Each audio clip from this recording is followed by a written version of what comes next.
97 nazo kemba bana 4 nazo zwa nini nakotangisa nini nakosala nini na arme webisa ngai depuis nakoti 96 na classe bakuti nga chez biso bakangi nga na ke ya arme ti lelo mboka mosika tata te mama te nasala yango mpo na ke pasi na ngai yanga moko te me ya basoda nyonso bareconnaître atake te soda bafuta ye bien nde eloko nga nasali ata bozitenga na miro wana bobeti nga masasi martire napona lo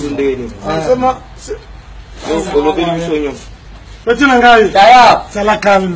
eloko eza te ata olobi ke otianga lelo nasamba kondane nga ya mort pas mal na komando siko nani peteke bakataki bakati wana epa général belamona ye nalinga na bare po ye azozwa biso tozwa te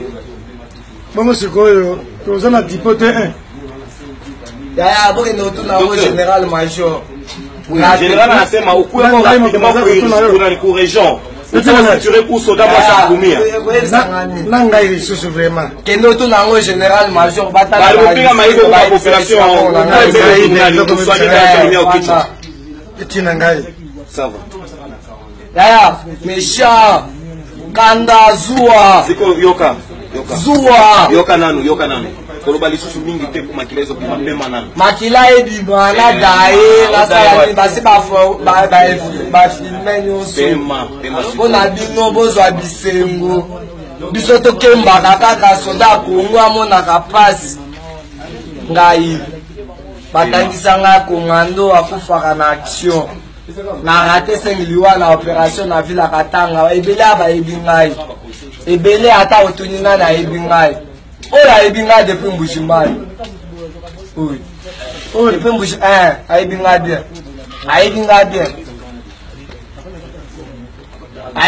bien oyo nyonso abayebi ngai na bare 3 personnes mpo na méchant kanda zuwa salaire eza te nasali seke sabotage d'un pays nde ngai nasali na mita oyo nde ngai nasali nandimi mwana na ngai bana na ngai nyonso batikala na vie me ngai nakufa nini martyre ngai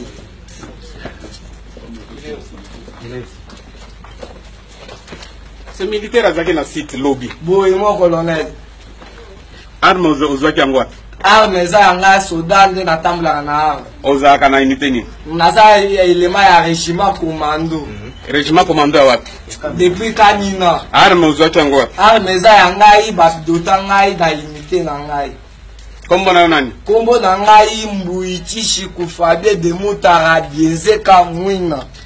Mbui Chishiku Fabien de Mutara Bienzeka Mwina de Mutara na français indien pas na portugais de Mutara na français indien grade caporal Bienzeka Mwina ngabimana kwenze matricule numéro matricule na ngai eza na kati ya telefone na ngai unité na yo unité na ngai régiment commando awa oza na Lubumbashi depuis quand naza na Lubumbashi depuis 2008 siko régiment commando ezaka wapi régiment commando eza ebima Kinshasa base eza na Kanina siko na Lubumbashi ya kosala nini na Lubumbashi na yaka mosala soda mosala nini mosala soda te oui mosala na unité nini na depuis intervention ezali nde komi défense wana intervention ya général nani excusez après Mamadou voilà commandant la région azalaki nani bon il faut appeler général Lelo Ozala bon non on a déjà appelé le docteur Alex oui non le colonel Madjaliwa doit venir aussi pour le dire botolanga te na liste oyo ya bato oyo qui était là azali mazali nazwaka mbongo ozwaka mbongo wapi na bataille de défense Mboyo Tishi Mbuyi Tishi kufwa bien de Mutara Bienzeka de komona ngai commando nasali sabotage d'un pays biso ba soldat toza na rien c'est pourquoi epesaki nga méchant na barre bango mpe gouvernement eyeba depuis nakoti mosala soldat 96 ti lelo libérateur 97 bazwa ngai epa na biso na zela te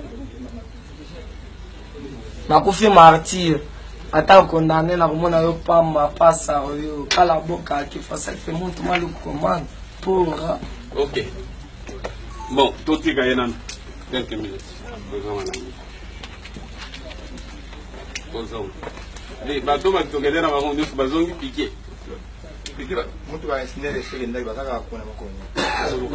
motala kuna na logisa motoka moko ezali po bakende kozwa bango mon colonel zola ngai bachi na ngai grade na ngai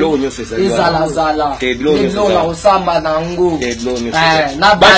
bachi komando eza wapi balukela ngai yango nde na kosamba na yango eza biloko na ngai